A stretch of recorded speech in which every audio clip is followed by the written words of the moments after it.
할렐루야. 오늘도 말씀을 깨닫는 지혜와 응답받는 기도의 은총이 우리에게 넘치게 될 줄로 믿습니다. 이 오늘과 내일 살펴보게 될 5장과 6장의 내용은 이 진영 안에서 정결함을 유지하기 위한 이 다양한 방법과 이 상황을 소개하고 있습니다. 먼저 오늘 이 5장은 율법에서 부정한 것으로 간주하는 사람을 어떻게 진 밖으로 내보낼 것인가에 대해서 말씀하시고, 5절부터는 지은 죄를 지은 사람들, 이 사람들을 어떻게 속죄하게 할 것인가에 대해서 하나님께서 말씀하십니다. 먼저 1절과 2절입니다. 여호와께서 모세에게 말씀하여 이르시되 이스라엘 자손에게 명령하여 모든 나병 환자와 유출증 있는 자와 주검으로 부정하게 된 자를 다 진영 밖으로 내보내되. 하나님께서 일단 부정한 자, 나병 환자, 유출병, 주검을 만지거나 여러 가지 상황으로 인하여서 부정하게 된 사람들을 진영의 밖으로 내보내라 말씀하십니다. 그들을 진영 밖으로 내보내는 이유는 3절에 나오는데, 남녀를 막론하고 다 진영 밖으로 내보내요. 그들이 진영을 더럽히게 하지 말라. 내가 그 진영 가운데 거하느니라 하시매. 그 진영을 더럽히지 않도록 그들을 내보내야 한다라는 거예요. 그러니까 전염병의 확산을 막기 위해서 그들을 내보내라, 이게 아니라 이 진영 안에 뭐 하는 거예요? 부정함을 제거하는데 그 초점이 더욱더 맞춰져 있었다라는 것을 우리는 알 수가 있어요. 4절을 보시면 이스라엘 자손이 그같이 행하여 그들을 진영 밖으로 내보냈으니 곧 여호와께서 모세에게 이르신 대로 이스라엘 자손이 행하였더라.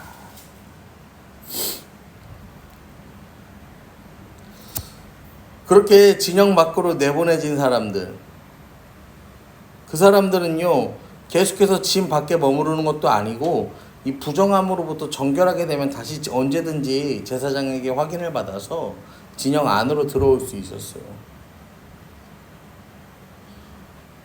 하나님이 누구는 내쫓고 누구는 안에 거하게 하고 그 다음 깨끗해지면 받아들이고, 하나님 왜 이렇게 팍팍하냐, 그렇게 생각하실 수도 있는데, 여기서 중요한 포인트는 뭐냐면은 하나님이 머무시는 이스라엘 진영 안에는 부정한 것이 있을 수 없다라는 거죠. 찬양의 가사처럼 예수 안에 있는 나에게는 결코 이 정죄함이 없다, 그런 표현처럼요, 이 하나님의 임재가 있는 그곳에는 어떤 속된 것과 가증한 것이 들어설 수 없다라는 의미가 더욱 강력합니다. 여러분, 우리는 요한계시록 21장의 말씀 보시면 뭐라고 하냐면, 무엇이든지 이 속된 것이나 가증한 일 또는 거짓말하는 자는 결코 그리로 들어가지 못하되 오직 어린 양의 생명책에 기록된 자들만 들어가리라 라는 말씀이 있습니다. 하나님께서 임재하시는 이 성막을 중심으로 이스라엘 백성들은 부정한 것을 내보내요. 여러분, 그렇다면은 이 시대에는요, 이 하나님의 임재가 있는 장소가 어디입니까? 하나님 우리 몸을 거룩한 성전으로 삼으셨잖아요. 그러면 우리 안에 있는 이 부정함을 우리는 뭐 해야 합니까? 내보내야 하는 거죠. 정결케 해야 되는 거죠. 부정함이 우리 안에 하나님의 임재를 방해하는 부정한 것들이 있다면 그거는 제거해야 되는 거죠. 그리고 우리를 정결케 하시는 주님 앞으로 나아가야 한다라는 거예요. 우리 주님께서는요, 이 12해 동안 혈루병 걸렸던 부정한 여인이 자신에게 다가오실 때 뭐라고 합니까? 그 여인을 멀리하지 않으세요. 오히려 치유해 주시죠. 나병 환자들이 예수님을 찾아왔을 때도 마찬가지죠. 그들을 거부하지 않으세요. 그들을 치유하세요. 이 부정함을 문제 삼지 않으세요. 바울 또한 이 우상에게 바쳐진 음식을 먹는 문제에 대하여서 이 모든 음식이 하나님께 드려질 수 있고 먹을 수 있다, 문제 없다라고 하고, 베드로도 이 본인이 부정하다 생각했던 것을 하나님께서 뭐라고 합니까? 내가 이것을 정하다 했는데 왜 내가 부정하다 하냐, 그렇게 말씀하시기까지 하죠. 여러분, 오늘도 우리가 이 하루를 살아가실 때요, 하나님 앞에 합당하지 않은 것, 합당하지 않은 생각, 합당하지 않은 말, 합당하지 않은 행동, 합당하지 않은 습관, 이것들을 버리고 하나님 뜻에 온전히 합당한 것들로 바꾸어 채워나가는 저와 여러분 되기를 소망합니다. 두 번째로 이 5절부터 보시면은 이 1절부터 4절은 겉으로 드러나는 부정이라면 5절부터 10절은 이 겉으로는 드러나지 않는 이러한 부정의 문제에 대한 건데, 이것을 세번역 성경으로 보시면 이렇습니다. 5절입니다. 5절부터 7절입니다. 주님께서 모세에게 말씀하셨다. 너는 이스라엘 자손에게 일러라. 남자나 여자를 가릴 것 없이 남에게 어떤 잘못이든지 저질러서 그 일로 주를 배신하였을 때 그런 사람은 자기 잘못을 깨닫는 대로 자기가 저지른 잘못을 고백하고 피해자에게 본래의 값에다가 5분의 1을 더 얹어서 갚아야 한다. 여호와를 거역했다. 이 하나님을 배반했다라는 표현이 뭐냐면요, 이 법정에 서면요, 재판에 서면 이스라엘 백성들은 하나님의 이름으로 진실을 말할 것을 맹세해요. 그런데 배반했다, 거역했다라는 거는 뭐 했다는 거예요? 거짓 증언, 위증을 했다라는 거죠. 내가 잡아떼면은 그만이었던 거예요. 요즘 이 시대야 뭐 CCTV도 있고 막 온 사방에 블랙박스가 있으니까 그럴 수가 없는데, 예전에는 어땠습니까? 예전에는 그런 게 존재하지 않던 시절, CCTV도 막 진짜 뭐 어디 큰 길에나 가야 했던 시절에는 어때요? 동네 골목에서 그냥 아파트 주차장에서 그냥 한 대 툭 치고 지나가면은 다른 자동차 부딪히고 지나가면 아무도 몰라. 이게 뭐 요즘 이 시대도 뭐 마찬가지겠지만요. 이 시대도 뭐 마찬가지겠지만, 제가 그 예전에 살던 이 아파트는 주차를 하면은 그 이 칸에다가 주차를 하고 그 사이 이 차가 다니는 도로에 막 거기는 2줄 주차, 또 심할 때는 3줄 주차까지도 하고 막 그랬어요.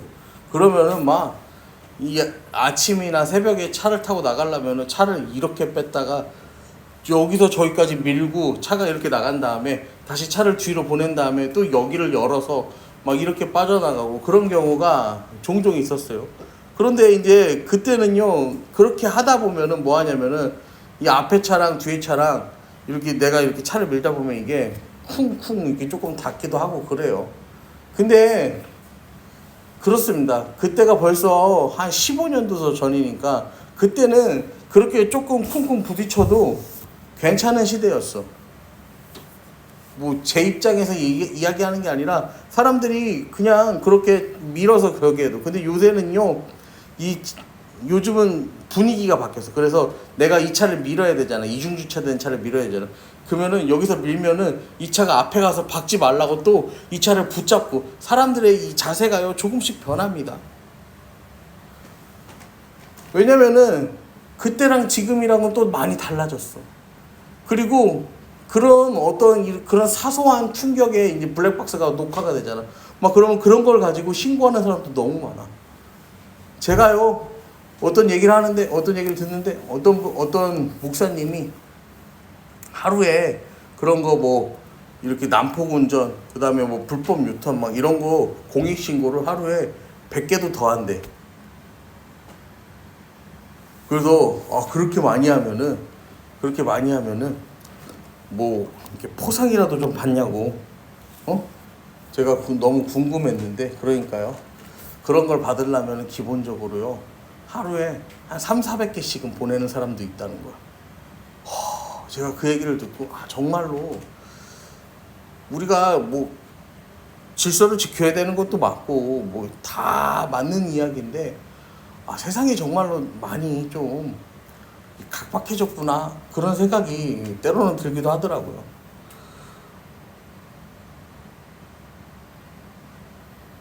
그래서 얘기가 조금 잠깐 샜는데, 이 여호와를 거역했다라는 거는요 뭐냐면은 이 하나님의 이름으로 진실을 말할 것을 맹세하고 위증을 했다라는 거잖아요. 그런데 하나님은 그렇게요, 이웃에게 잘못한 일이 있으면 그럴 수도 있어 라고 넘기라 그렇게 말씀하는 게 아니고 그것을 바로잡아라, 그것을 배상해라, 그것을 가산하여서 갚으라 하나님께서 말씀하세요. 이거는 사람이 자발적으로 자기 죄를 시인하지 않으면 드러나지 않는 것들, 그런 것들을 하나님께서는 말씀하시는 거예요. 또 8절부터 보시면 만일 죄값을 받을 만한 친척이 없으면 그 죄값을 여호와께 드려 제사장에게로 돌릴 것이니 이는 그를 위해 속죄할 속죄의 순양과 함께 돌릴 것이니라. 이스라엘 자손이 거제로 제사장이 가져오는 모든 성물은 그의 것이 될 것이라. 각 사람이 구별한 물건은 그의 것이 되나니 누구든지 제사장에 주는 것은 그의 것이 되느니라. 피해자도 없고 값을 대신 받을 친척도 없으면 하나님께 바치도록 하여서 그 몫을 제사장에게 가져오라고 하는 거예요. 배상할 사람이 없으면 누구에게라도 하나님께라도 가져오게 해서 그 죄에 대한 시인을 하고 그 죄에 대한 문제, 이 해결, 책임을 다하게 하나님은 우리에게 말씀하셨다라는 것입니다. 여러분, 우리가 어떤 마음으로 이 하루를 살아가느냐에 따라서요, 우리 일상이요, 하나님을 따라 거룩할 수도 있고, 또 때로는 정말로 단 하루도 한순간도 살기 싫은 그런 이 척박하고 각박한 삶이 될 수도 있습니다. 오늘도 우리가 이 하루를 살아가실 때요, 남의 허물과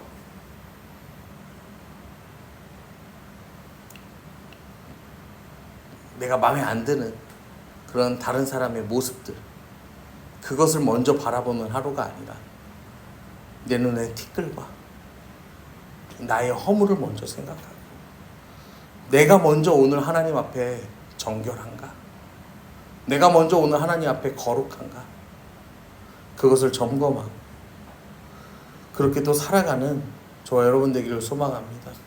이제 다음 주면은 명절 연휴가 시작되는데요, 우리가 또 이 한 주간을 또 새로운 명절을 맞이하여 한 주를 보낼 때에도 이전보다 더 나은 사람, 허물을 들추는 사람이 아니라 나의 허물을 먼저 생각하고 그것을 덮고 하나님 앞에 거룩함과 정결함으로 나아가는 그런 삶이 될 수 있도록, 그러한 삶을 살아가는 저와 여러분이 될 수 있도록 간절히 축원합니다.